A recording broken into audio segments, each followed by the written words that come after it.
Cleaning the office.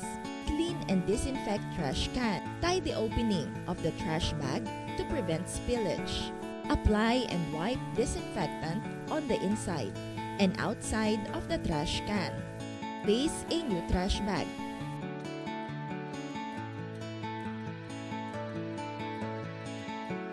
Apply polisher on the table. Move items as necessary. Wipe the top and sides of the table. Dust mop the floor, starting from the farthest end of the floor, moving towards the door. Vacuum upholstered chair using the brush attachment of the vacuum. Dust wipe the legs of the chair. Put the chair back in place.